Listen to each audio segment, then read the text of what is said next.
Assalamualaikum warahmatullahi wabarakatuh. Perkenalkan, kami dari kelompok 4 akan mempresentasikan hasil dari makalah kami yang berjudul Hakikat Alat Permainan Edukatif untuk Anak Usia Dini.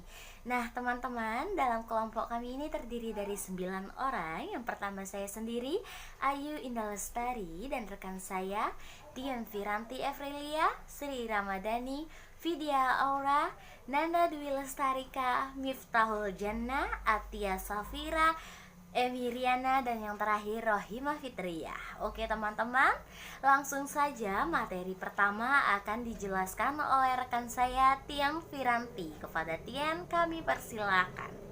Perkenalkan, nama saya Tian Firanti Aprilia. Di sini saya akan menjelaskan tentang pengertian alat permainan edukatif.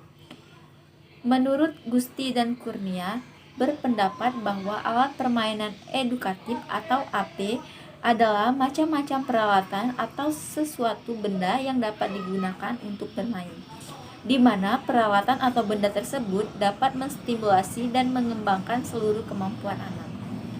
Menurut Teja Saputra, mengungkapkan bahwa alat permainan edukatif adalah alat permainan yang dirancang secara khusus untuk kepentingan pendidikan. Berdasarkan penjelasan alat permainan edukatif atau AP, dapat disimpulkan bahwa AP adalah alat yang sengaja dibuat yang digunakan sebagai media pembelajaran yang dirancang secara khusus untuk membantu kegiatan pembelajaran dan memudahkan pendidik untuk menyampaikan materi yang berkaitan dengan pendidikan serta dapat membantu peserta didik untuk mengembangkan aspek perkembangan yang ada. Terima kasih. Terima kasih kepada Tian Firanti Evrelia yang telah menjelaskan definisi AVE. Selanjutnya akan dijelaskan oleh Emi Riana dan Atia Safira. Kepada Emi dan Atia kami persilakan. Baiklah, Emi akan menunjukkan materi dari saudari Tien mengenai jenis-jenis alat permainan edukatif. Jenis alat permainan edukatif untuk anak usia dini secara umum dapat dikelompokkan berdasarkan yang pertama, berdasarkan penempatannya. Dibagi menjadi dua, yaitu alat permainan untuk indoor dan alat permainan untuk outdoor. Untuk alat permainan indoor, merupakan alat permainan edukatif yang kecil-kecil, maka pembagian alat permainan edukatif berdasarkan penempatan dapat diatur secara area atau sentra. Untuk alat permainan indoor, alat permainan edukatif umumnya dikategorikan besar-besar seperti ayunan, perosotan, putaran, papan titian, dan lain-lain. Yang kedua yaitu berdasarkan tujuan dan aspek perkembangan. Jadi, alat permainan edukatif dikelompokkan berdasarkan kegunaan dan tujuan pengembangan, misalnya untuk perkembangan kognitif, nilai agama dan moral, bahasa, fisik motorik, sosial emosional, dan juga seni. Baiklah, mungkin itu saja paparan dari saya. Akan dilanjutkan oleh rekan saya, saudari Atia. Terima kasih. Nama saya Atia Safira, NIM 4075. Baiklah, di sini saya akan melanjutkan presentasi dari kelompok kami yang sebelumnya disampaikan oleh rekan saya, yaitu Emi Riana. 3. Pembagian alat permainan edukatif berdasarkan pendapat ahli. Menurut Zaman dan kawan-kawan, pengembangan alat permainan edukatif menurut ahli ini dapat dikelompokkan berdasarkan penciptanya, yaitu Dr. Maria Montessori, George Cruikshank, Peabody, dan Froebel. Berdasarkan ciptaan para ahli ini, maka ditentukan jenis-jenis alat permainan edukatif untuk anak PAUD dan TK yang ada di Indonesia, yaitu A. Alat permainan edukatif untuk kemampuan berbahasa. Menurut Sudono, alat permainan edukatif yang dikembangkan oleh Elizabeth Peabody yaitu boneka tangan yang berfungsi sebagai tokoh mediator, yaitu tokoh Vimoni dan Joy. Boneka tersebut dilengkapi dengan papan magnet, gambar-gambar, dan piringan hitam berisi lagu dan tema cerita, serta kantong pintar sebagai pelengkap. B. APE ciptaan Montessori. Dr. Maria Montessori menciptakan alat permainan edukatif atau AVE yang memudahkan anak mengingat konsep-konsep yang akan dipelajari tanpa perlu bimbingan sehingga memungkinkan anak bekerja secara mandiri. Montessori merancang AVE lebih mengutamakan pada prinsip anak belajar secara mandiri karena AVE yang diciptakannya lebih menuntut anak untuk berpikir dan mandiri. C. AVE George Kruisenaire menciptakan balok Kruisenaire untuk mengembangkan kemampuan berhitung pada anak, pengenalan bilangan, dan untuk meningkatkan kemampuan bernalar. Balok yang dikembangkan cukup banyak, dikembangkan pada lembaga-lembaga pendidikan anak usia dini di PAUD maupun di TK. D. AVE ciptaan Froebel. Menurut Zaman dan kawan-kawan, Froebel memiliki alat khusus yang dikenal dengan balok Block-Dos. AVE ini berupa balok bangunan, yaitu suatu kotak besar berukuran 20x30 cm yang terdiri dari balok-balok kecil berbagai ukuran yang merupakan kelipatannya. Di Indonesia, Block-Dos dikenal dengan kotak kubus dalam pendidikan anak usia dini atau TK. Terima kasih. Terima kasih kepada Emi Riana dan Atia Safira yang telah menjelaskan jenis-jenis alat permainan edukatif. Oke, selanjutnya akan dijelaskan oleh saya sendiri dan rekan saya Nanda Dwi Lestarika serta Vidya Aura. Ya, Ayu Indah Lestari, saya akan menjelaskan material bermain dan alat permainan edukatif anak usia dini. Nah, teman-teman, material bermain merupakan alat permainan yang akan digunakan anak usia dini. Nah, alat permainan tersebut harus dirancang agar memiliki fungsi menghibur dan fungsi mendidik. Selain itu juga, APE tersebut harus memiliki desain yang sederhana atau tidak terlalu rumit dan menarik, serta sesuai dengan kebutuhan anak usia dini dan tidak membahayakan anak atau aman bagi anak, dan juga mengembangkan daya fantasi anak ketika anak memainkannya, menggunakan bahan yang murah dan mudah, serta yang paling terpenting melaksanakan prinsip 4R untuk membuat alat permainan. Oke teman-teman, itulah material bermain yang saya jelaskan. Selanjutnya akan dijelaskan oleh teman saya Nanda Dwi Lestarika dan Vidya. Pada kalian saya persilakan. Terima kasih kepada moderator. Saya Nanda Dwi Lestarika. Di sini saya akan melanjutkan penjelasan tentang material bermain dan alat permainan edukatif anak usia dini. Pemanfaatan bahan bekas dalam pembuatan alat permainan edukatif dan sebagai salah satu solusi penanggulangan sampah merupakan kegiatan pemanfaatan bahan bekas sebagai sumber daya yang dapat dimanfaatkan sebagai bahan pembuatan alat permainan edukatif dengan sedikit sentuhan kreativitas, inovasi, dan daya imajinasi.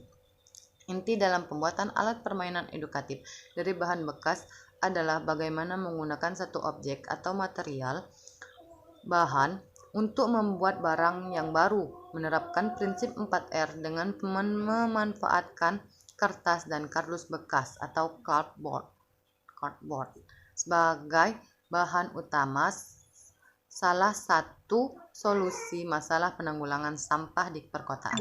Contoh kegiatan yang dapat dilakukan yaitu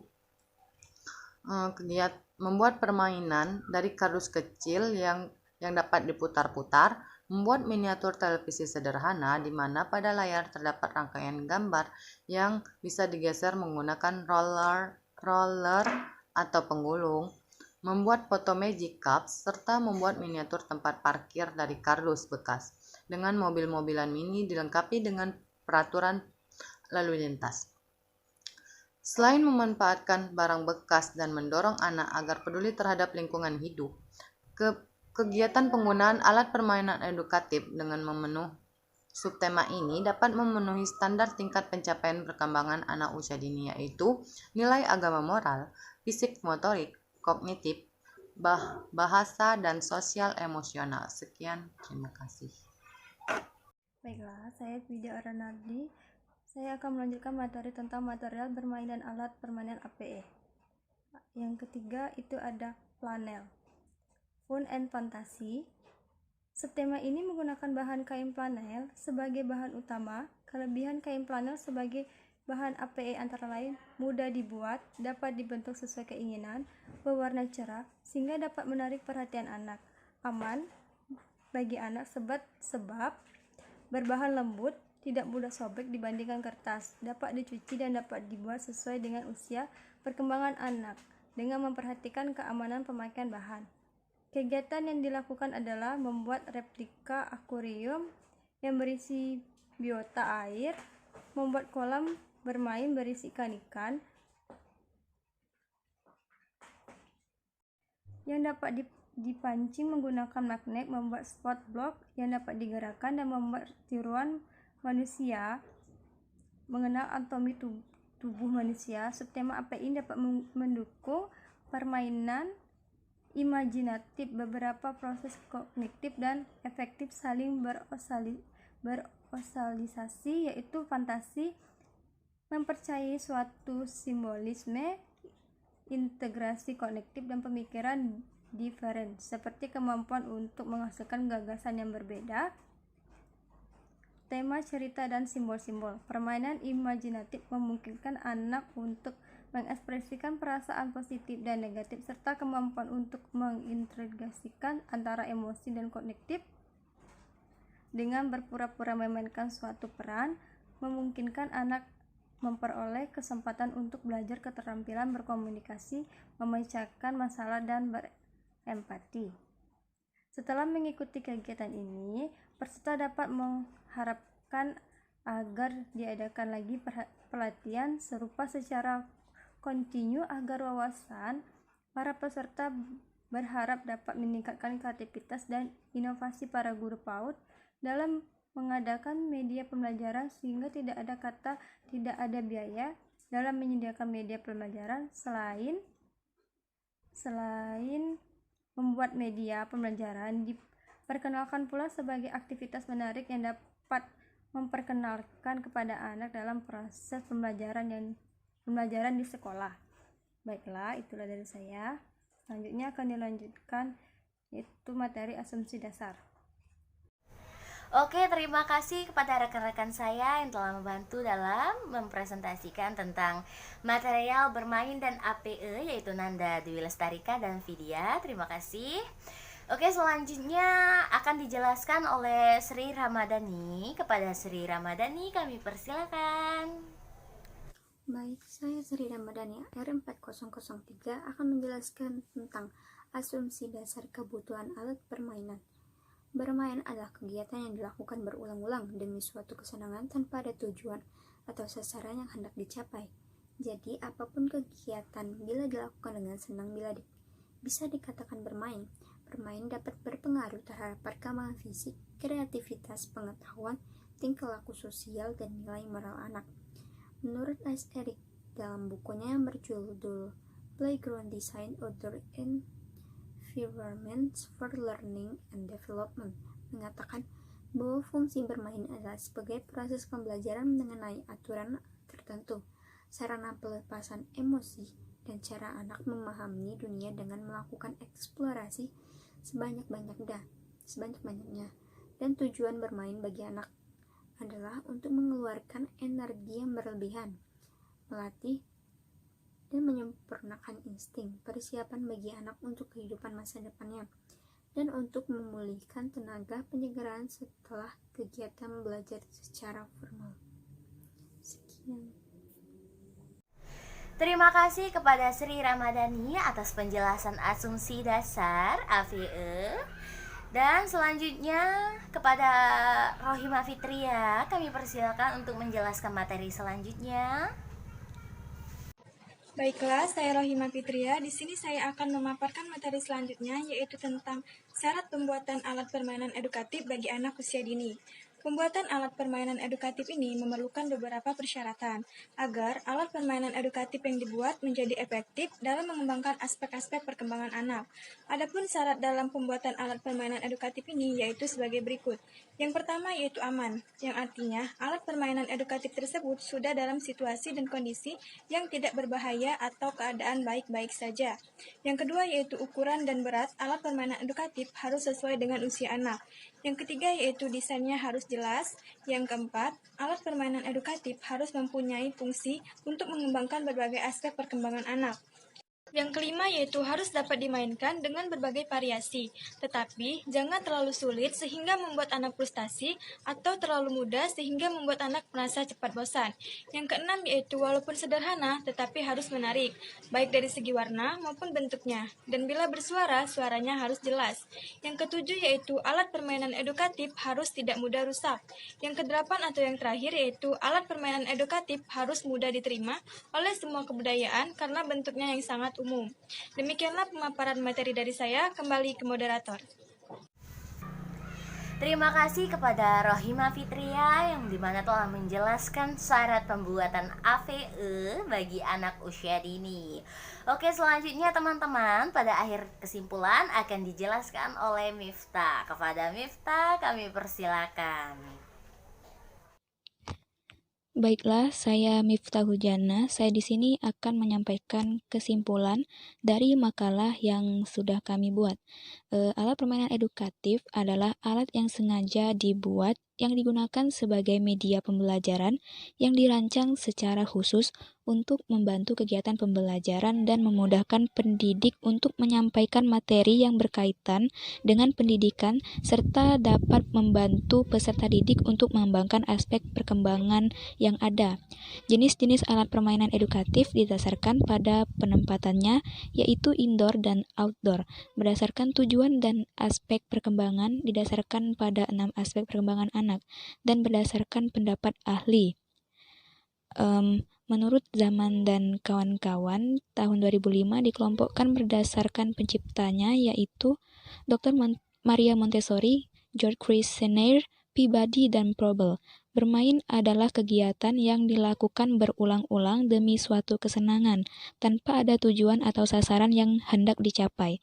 Menurut Erikse dalam bukunya yang berjudul Playground Design, Outdoor Environments for Learning and Development, mengatakan bahwa fungsi bermain adalah sebagai proses pembelajaran mengenai aturan tertentu, sarana pelepasan emosi, dan cara anak memahami dunia dengan melakukan energi yang berlebihan, melatih dan menyempurnakan insting persiapan bagi anak untuk kehidupan masa depannya, dan untuk memulihkan tenaga penyegaran setelah kegiatan belajar secara formal. Adapun pembuatan alat permainan edukatif diperlukan beberapa persyaratan, antara lain aman. Ukuran dan berat APE harus sesuai dengan usia anak, desainnya juga harus jelas, APE pun harus mempunyai fungsi untuk mengembangkan berbagai aspek perkembangan anak, harus dapat dimainkan dengan berbagai variasi, tetapi jangan terlalu sulit sehingga membuat anak frustasi, atau terlalu mudah sehingga membuat anak cepat bosan. Walaupun sederhana, harus tetap menarik baik warna maupun bentuknya.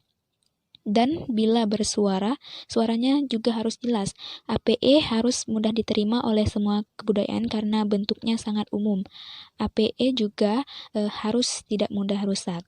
Mungkin itu saja yang akan saya sampaikan. Oke, terima kasih kepada Miftahul Janna yang dimana telah menyimpulkan materi kita pada hari ini. Oke, langsung saja akan saya tutup presentasi hari ini kepada teman-teman. Terima kasih atas penjelasannya. Oke, itulah presentasi kami dalam materi hakikat AVE untuk anak usia dini pada hari ini. Kami mohon maaf jika dalam penjelasan kami ini mengandung kata-kata yang salah, dan kepada Allah kami mohon ampun. Terima kasih. Wassalamualaikum warahmatullahi wabarakatuh.